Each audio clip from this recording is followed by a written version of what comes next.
My name's Jonathan Harley. I spoke today about the intersection of tech, social media and journalism. We're in this really interesting time where we've seen social and tech elevating voices from all over the world, voices that previously have been hard to hear. You look at Black Lives Matter, Indigenous X, marriage equality, Me Too.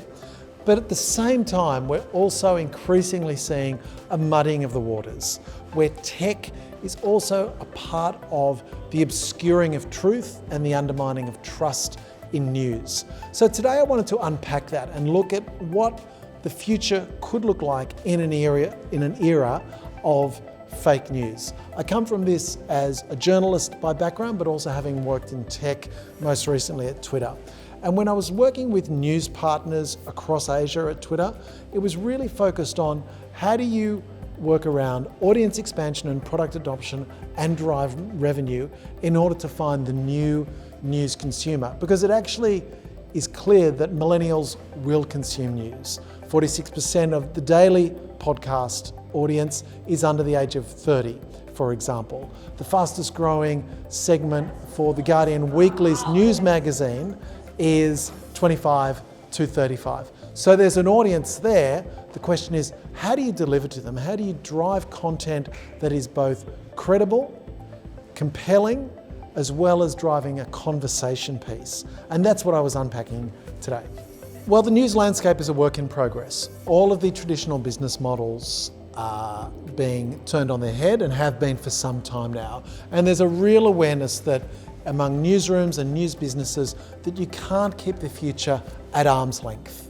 You have to lean into this space. The question is, what does that look like? How do you amplify the good work of journalism? There's no substitute for good journalism, and there's no substitute for time and money in the making of good journalism. But how do you also deliver that in an era where news consumption is more passive than it's been in the past, right? You've got news feeds, news content sprinkled through people's social feeds. And then what does that look like in terms of helping the consumer find the content that is both compelling and engaging and of high value? Because we'll say we want to read something, one type of content, one type of editorial piece, whether it's around education or climate change or other issues, but our practice, our conduct, our actual consumption is significantly different. There's a bit of a cognitive dissonance there.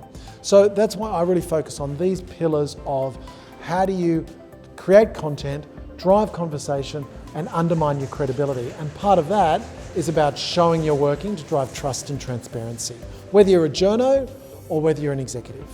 Where to for here for the news business and for journalism is a really interesting question, because we're at this really interesting time where tone can go from 0 to 100 in the blink of an eye, right? Outrage can suddenly, I'll start that again.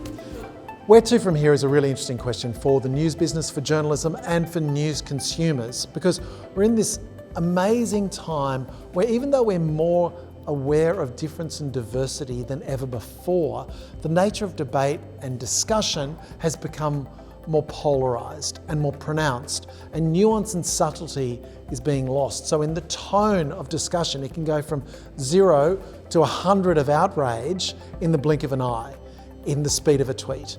So that's a really interesting challenge, where how do we create a space where we can actually deal with subtlety and nuance in a more sophisticated way, because that's what we're required to deal with the challenges of the 21st century.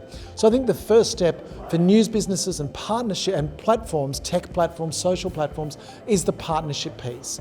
You've got to bring those two together in a really meaningful way. A great example of that is the Google News Initiative.